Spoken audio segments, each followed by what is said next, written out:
When you see Cade go down and you kind of have to quickly get all ready? It's very quick turn of events, but we prep all week. Coach Bud and Brian, really state that even if you're not the starter, you have to prepare like the starter. So it's all about just doing my job. So when Cade went down, whether he's in or I'm in, we have to do our jobs to help this team. Did you play against Michigan State when you were at Wisconsin? No, I did not. Okay. So it's been quite the journey for you, just in terms of COVID senior year, not being able to play, transferring. I mean, what was it like getting that first extended, meaningful run? Just kind of a journey. It was pretty surreal. I think everybody knows that, especially a night game at Kinnick, and it's what dreams are made of. So, it was surreal. It was a lifetime experience that I'll never forget. But especially the best part was being with my team, us pulling it through and winning. Can you express your emotions of that first touchdown pass you had to Eric? Did you let out a chew at the end of that? I did, yeah. It was, like I said, surreal, very hyped up. It was a great drive we put together all around. Couldn't have done it without Eric, couldn't have done it without the O-line. And so I think we're all virtually the same amount of hyped, I should say. How'd you feel like you played out there? I thought I played all right. Obviously there's some things to clean up, but we'll take a look at that tomorrow. Tonight I'm just focused on being with my team, celebrating the win together. We'll just look at it tomorrow. What'd you learn? The feelings right now of the team getting a victory, because you guys faced a lot of adversity out there, not only with Cade going down, but being down, struggling in certain areas, and then finally pulling through. Yeah, I think it just speaks to the resilience of this team. The no stop, always go mentality that we have. This team has a lot of resilience and they'll never give up. That's one thing you count on, is we're a very tough team. And all those guys, they won't stop fighting until the last second is done. I saw Cade down there on the sidelines and crutches. What was his message to you? He was just, do your job, keep doing what you're doing. He's like, you're seeing the field well, just keep doing what you're doing. Obviously, it's very nice to have him down there and help me. I've learned a lot from him over the past, half a year we've been together. And so having him is definitely a blessing. How much does Cooper mean to this team?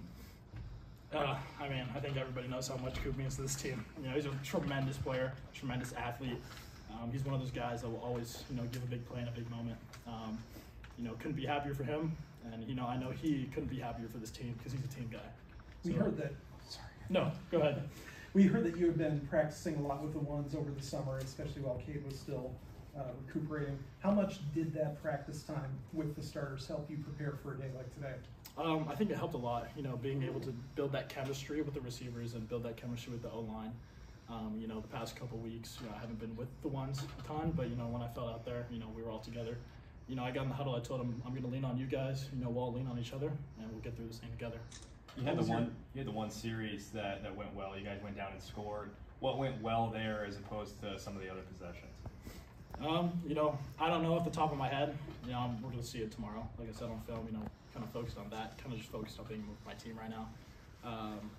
Try not to think too much about the game. Let my brain rest over because there's a lot of emotions today. And then, tomorrow we'll really dive into the film and, take care of that. When was the last time you played that much in a football game that counted? 2021. My senior year, I played 3 games during COVID. And so definitely a different thing being out there today, especially under those lights in that stadium. Can you just take me through what you saw in Cooper's return? As soon as the ball was in the air, I was looking at Coop. There was nobody around. I was screaming, run. I was like, run, Coop, run. He takes off, makes 2 guys miss, and then I'm like, my eyes start to get wider and wider, and then he breaks through, and I'm going nuts, running down the sideline, screaming. Well, the whole sideline was. So, it was great. Definitely a cool feeling to see that happen. What was the prevailing message from the coaching staff? It seemed like, you guys were playing very aggressive, throwing the ball down the field when you came in the game. I think it was just, we're going to do what we do and not let anybody tell us what to do. We had a game plan this week and we stuck to it and, we pulled through. So, 2 more questions. It seemed like Eric obviously again on that drive, he was kind of your go-to. Is he a guy that you've built pretty good rapport with over that time, getting snaps at the wall? Yeah, I think Eric's one of those guys that he's friends with every single person in the locker room. He's very outgoing, very outspoken, great guy. And, throwing the ball to him at practice, like during the time when I was running with the ones at practice, and then, him just being upbeat all the time, you really start to build that connection.